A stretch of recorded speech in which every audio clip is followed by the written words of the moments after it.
Hallo zusammen und willkommen zu diesem Video. Heute geht es mal um dieses nette Teil hier, und zwar ist das ein RGB Light Panel mit integriertem Akku. Warum ich das Ding cool finde und warum ich mir mittlerweile jetzt auch schon ein zweites davon noch zugelegt habe, das erzähle ich euch im Video.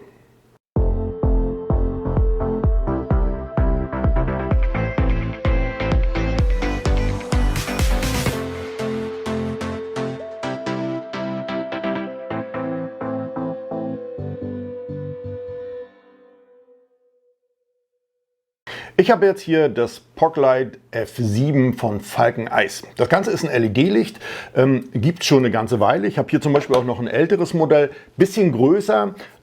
Damals waren die LEDs noch rund aufgesetzt auf diese Lampen und ich habe hier hinten zum Beispiel noch einen ziemlich dicken Akku auch mit dran.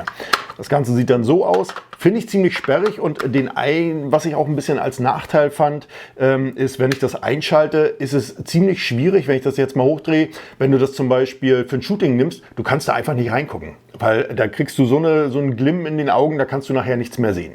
Hier war es schon so, dass ich hier auch die Kelvinzahl so ein bisschen einstellen konnte. Ihr seht, es wird ein bisschen oranger, wenn ich das aufdrehe. Und jetzt wird es wieder ein bisschen weiß, bläulicher. Das war schon okay, aber ich konnte eben nicht sehen, welche Kelvinzahl ich hier eingestellt habe. Davon habe ich auch 2, 3 Stück, nehme ich manchmal für Videoproduktion oder auch gerne zum Fotografieren, zum Ausleuchten, gezielten Ausleuchten, zum Beispiel von Produktfotografie.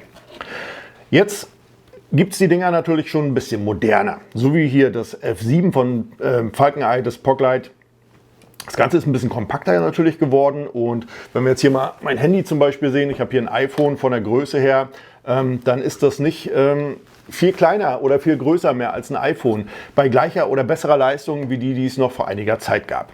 Das F7 hier hat zum Beispiel einen integrierten Akku, Herstellerangabe bei voller Ausleuchtung, also 100% Lichtstärke, 2 Stunden. Ich habe es jetzt eine ganze Weile schon mal getestet, auf 2 Stunden komme ich nicht, aber ihr könnt gut 1,5 Stunden bei voller Lichtleistung damit auf jeden Fall filmen oder auch fotografieren, und das finde ich schon sehr gut.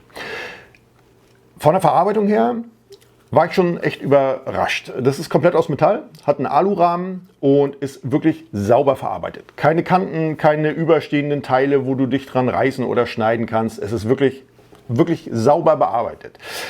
Dann haben wir auf der Rückseite, was ich gut finde, ist ein LCD-Display.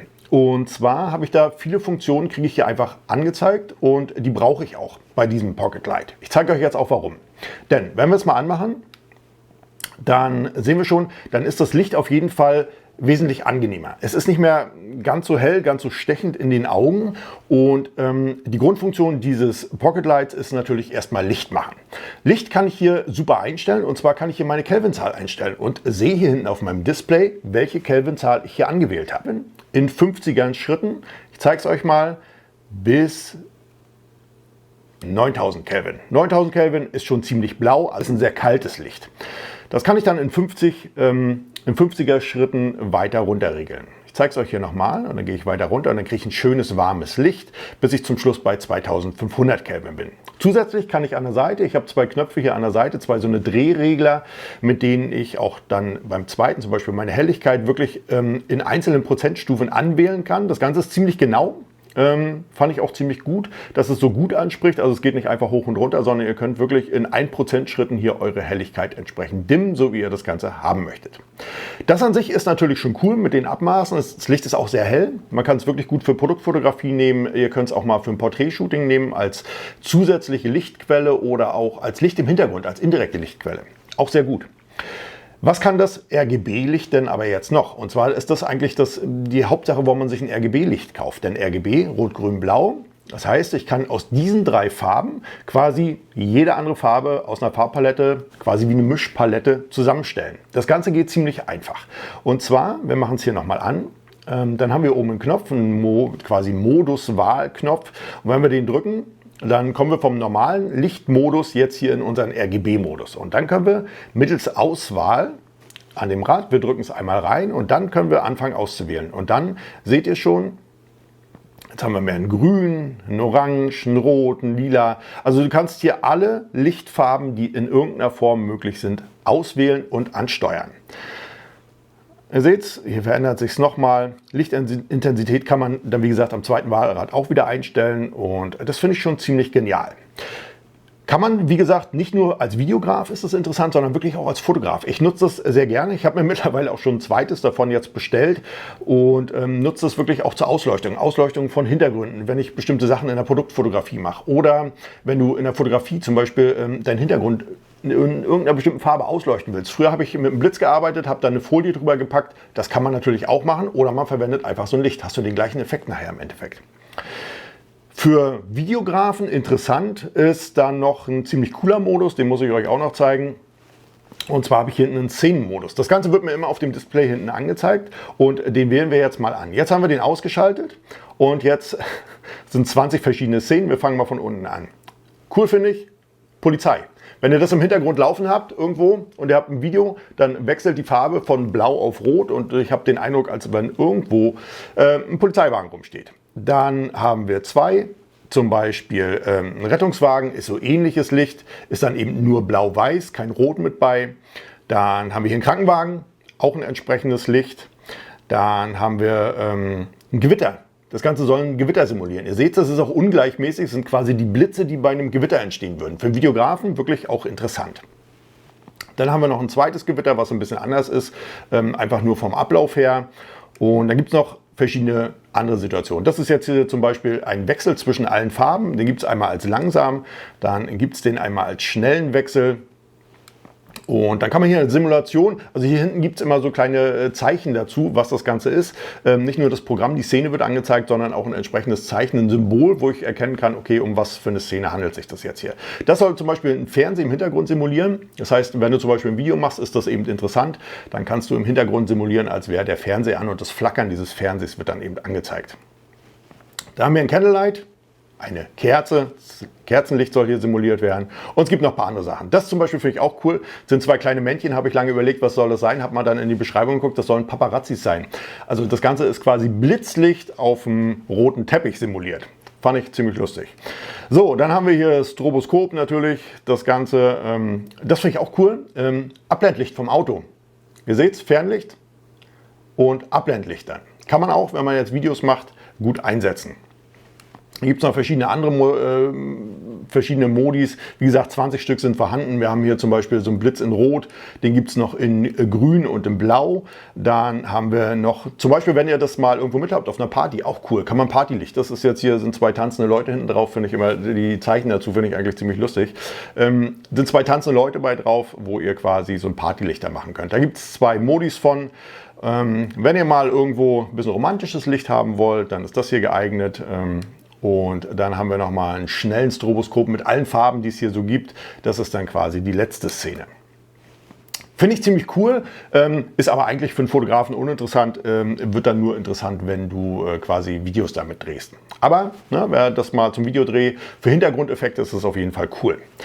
Wie ist jetzt der Lieferumfang? Der war ziemlich umfangreich, war ich auch erstaunt, denn normalerweise hast du ja fast immer nur so ein LED-Panel mit vielleicht noch ein Ladegerät dazu, wenn überhaupt. Laden könnt ihr das Ganze über einen USB-Port und dafür ist auch gleich ein USB-Ladekabel mit bei. Das Ganze, auch hier in einem Display wird der Akkuladestand angezeigt, könnt ihr also immer, seid ihr auf dem Laufenden, ist auch ziemlich genau. Von der Entladung nachher auch, dass ihr sehen könnt, wie es funktioniert. Wenn es leer ist und ihr packt das Kabel ran und noch eine Powerbank zusätzlich, funktioniert es auch. Ihr könnt es dann anmachen und es lädt sogar gleichzeitig. Bei manchen Powerbanks, bei manchen LED-Lichtern ist es so, wenn alle, dann müsst ihr sie erst aufladen und dann funktionieren sie. Das geht hier trotzdem. Dann ist noch mit bei Blitzschuhhalter. Das fand ich schon ziemlich gut. Blitzschuhhalter, das heißt, ihr könnt es aufschrauben und dann zum Beispiel auf eure Kamera umstecken. Dann haben wir noch einen entsprechenden Verteiler für einen Blitzschuh, ist ein Viertel Zoll Gewinde drauf. Kann man verschiedene Sachen kombinieren, dass ihr nicht nur quasi das Licht, sondern vielleicht auch noch ein Mikro mit drauf packen könnt. Also quasi so ein Verteiler ist mit bei. Und was ich natürlich noch sehr gut finde, es sind zwei Silikon Aufsteck, was auch immer mit bei. Das eine ist quasi ein Diffusor. Auch hier fürs helle Licht. Die LEDs sind schon ein bisschen anders, die sind nicht mehr ganz so grell in den Augen, aber es ist schon schwierig, da auf eine längere Zeit reinzuschauen, auch beim Fotografieren. Das heißt, hier habe ich so einen Silikonaufsatz, den kann ich drauf machen und wenn ich dann das Licht wieder anmache, dann ist das quasi wie ein Diffusor, ist genau das gleiche eigentlich. Das Licht wird wesentlich weicher. Und es ist angenehmer reinzuschauen. Finde ich gut. Es frisst natürlich ein bisschen Licht. Von der Lichtleistung frisst es ein bisschen was, aber das haut auf jeden Fall hin. Könnt ihr trotzdem noch super mit handeln. Und was noch mit bei ist, ist quasi ein Grid. Das heißt ein Lichtformer. Das Ganze sieht aus hier wie so eine Bienenwabe. Und ich kann euch das mal zeigen, hier von der Ausleuchtung. Guckt mal auf den Tisch unten, da seht ihr das. Und wenn ich jetzt diesen Grid hier rauf mache, dann formt er schon ziemlich stark mein Licht. Das heißt, das Licht streut nicht so viel, sondern wird durch diesen Grid wirklich ziemlich kanalisiert und ich habe nur einen kleineren Lichtkreis. Das nutze ich zum Beispiel beim Fotografieren, wenn ich den Hintergrund ausleuchten möchte und ich möchte zum Beispiel so einen kleinen Lichtkreis haben. Dann nutze ich diesen Grid aus Silikon hier drauf und das macht sich ziemlich gut. Also, alles in allem ist das Ding cool, muss ich sagen. Es ist kompakt, es ist leicht, die Akkuleistung ist gut und ihr bekommt alles mitgeliefert, was dazugehört. Im Lieferumfang ist auch noch eine Tasche mit bei. Ziemlich schade finde ich bei der Tasche, dass dort nur das LED-Panel reinpasst. Da ist nachher leider kein Platz mehr fürs Kabel oder auch die Silikondinger.